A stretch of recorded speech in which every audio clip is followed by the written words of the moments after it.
ত্রয়োদশ জাতীয় সংসদ নির্বাচনে বরিশালের ভোটার তালিকায় প্রায় অর্ধেকই নারী। তাই বলা যায় জয় পরাজয়ের সমীকরণে নারীদের ভূমিকা একেবারেই কম নয়। তবে ভোটের মাঠে নারী প্রার্থীদের সংখ্যা একেবারেই অপ্রতুল। নানা প্রতিবন্ধকতা আর নিরাপত্তাহীনতার বেড়াজালে বন্দী বরিশাল অঞ্চলের বেশিরভাগ নারী। ফলে বাংলার ভেনিস আজও হয়ে ওঠেনি নারী বান্ধব। নারী ক্যান্ডিডেট নেই, থাকলে আমাদের অনেক সুবিধা হতো। যেমন একজন মেল ক্যান্ডিডেটের কাছে আমরা যেভাবে বলতে পারবো না সরাসরি, কিন্তু একজন ফিমেল ক্যান্ডিডেট যিনি থাকবে আমরা তার সাথে একদম ফ্রিলি কথা বলতে পারবো আমাদের যে কোনো সমস্যা। আমরা চাকরি ক্ষেত্রে হয়রানি থেকে শুরু করে বিভিন্ন জায়গায় বিভিন্ন ধরনের সমস্যা হয়, যেটা আমরা একজন পুরুষ ক্যান্ডিডেটের থেকে যদি নারী ক্যান্ডিডেট থাকে দেখা গেছে আমরা বলবো এবং তারা এটা আরও ভালোভাবে বুঝতে পারবে, যেহেতু সে নিজেও একজন নারী। আমাদের কোথায় কোথায় কী কী সমস্যা হচ্ছে সেটাও ভালোভাবে বুঝতে পারবে একজন নারী। আমি চাই এই যে বৈষম্যটা যাতে দূর হোক। এখানে দূর হবে কত দূর বলা যাচ্ছে না, কারণ নির্বাচনের ডেট তো চলে আসছে। জেলার 6টি আসনে এবারের নির্বাচনে মোট 36 জন প্রার্থী প্রতিদ্বন্দ্বিতা করছেন।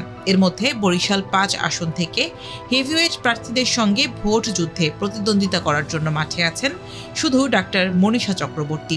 তিনি জাতীয় সমাজতান্ত্রিক দল বাসদ মনোনীত মই মার্কার প্রার্থী। মনীষাই এই জেলার একমাত্র নারী প্রার্থী। আমরা একমাত্র প্রার্থী, সেটা আমাদের জন্য খুব আনন্দের কিছু নয়। আমরা বলতে চাই যে আমরা খুব খুশি হতাম যদি 36 জনের 18 জন নারী এবং 18 জন পুরুষ প্রার্থী হতেন। সেটাকে আমরা সমতা মনে করি এবং আমরা মনে করি যতদিন না সেটা অর্জিত হচ্ছে ততদিন পর্যন্ত আসলে নারীর ক্ষমতায়ন শুধুমাত্র অর্নামেন্টালি থেকে যাবে। সচেতন মহল বলছেন প্রার্থী দেওয়ার ক্ষেত্রে নারীদের এগিয়ে রাখার কথা থাকলেও সে নিয়ম মানেনি কোনো দলই। এছাড়া নানান বৈষম্য, নিরাপত্তাহীনতা এবং সর্বোপরি প্রথাগত পুরুষতান্ত্রিক রাজনৈতিক সংস্কৃতির বিরুদ্ধে প্রতিনিয়ত যুদ্ধ করতে হচ্ছে নারী প্রার্থীদের। ফলে নারী প্রতিনিধিত্ব পিছিয়ে পড়ার সংখ্যা আরও বাড়ছে। বিশেষ করে নারী ভোটার বেশি, অথচ তারা পারিবারিক দ্বারা প্রভাবিত হয়েই কিন্তু তাদের ভোটগুলি একটি নির্দিষ্ট দলকে দিয়ে থাকে। কাজেই এই জায়গা থেকে ফিরে এসে তার স্বাধীন সত্তা চিন্তার থেকে তার নিজের ভোট সে নিজে দেবে, অর্থাৎ আমার ভোট আমি দেব।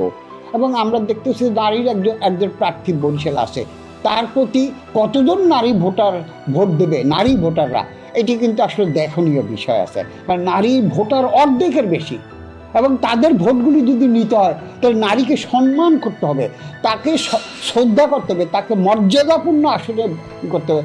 তার জন্য অবজ্ঞা না, সম্মান এবং সম্মান দরকার। বরিশালের 6টি আসনে মোট ভোটার 22,84,978 জন।